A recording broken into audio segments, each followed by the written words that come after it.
Iron Shark. Located on Galveston's historic Pleasure Pier, and at least for now, Houston's only steel roller coaster. What any Houstonian like myself would like to know is Iron Shark worth a trip to Galveston to ride on this Eurofighter coaster? In short, yes, especially if you've never been on a Eurofighter before. The Pleasure Pier has a nice mix of kiddie rides, classic flat rides, and bigger flat rides that should allow you to get your flat ride theme park experience in for the $20 to $30 that the unlimited ride wristband costs. Plus, there's the added beauty of being able to look out at the ocean from the pier. Iron Shark has cars with only a T-bar lap bar.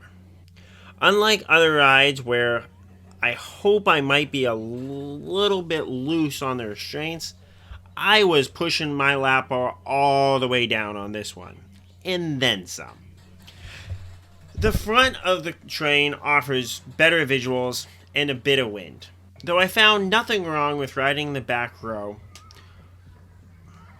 The outside seats offer a little bit more with the twists and turns, but it's not a significant improvement. Overall, seat placements on this coaster shouldn't matter too much. However, the appearance of that vertical lift hill and that first drop messed with my mind a little bit. I went on the log flume in like 50-degree weather before making my way to Iron Shark, so that really didn't help my state of mind here. The lift hill is rather nice when you're on it, similar to other vertical lifts that change things up enough so it feels not too scary. The drop itself is a nice, solid drop, comparable to any big coaster drops that I've been on, but nothing overly crazy, largely due to that snug lap bar that you're going to have.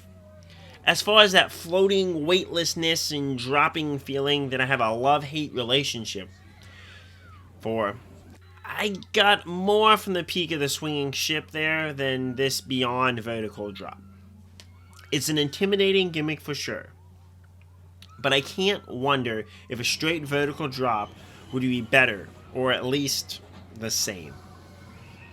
The rest of the ride speeds through 4 inversions, or so the ride claims, with 3 of these used instead of turns to help the compact layout of the coaster, and the 4th being a more traditional-ish loop with a small amount of stall in it. These elements are all taken quickly, so it is hard to clearly get one's bearing as to exactly what is happening.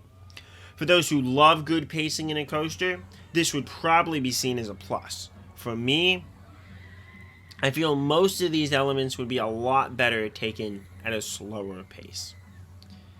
And I miss that there are no bunny hills, or airtime hills, or solid additional drops, or other elements to help this coaster stand out.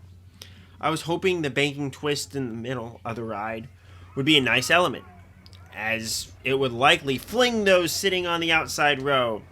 But the cars are largely over the track, and the outside seats don't seem to gain too much additional benefits from the minor twists and turns, especially the one twist it has. With its nice drop, Iron Shark is competitive in my roller coaster rankings, placing right below coasters like Superman Krypton Coaster, but above Poltergeist and the Texas Stingray. It's a solid and unique enough ride that it is worth your time, but likely won't be your favorite coaster of all time. Though I think Poltergeist was my favorite coaster of all time for a year or so. Anyway.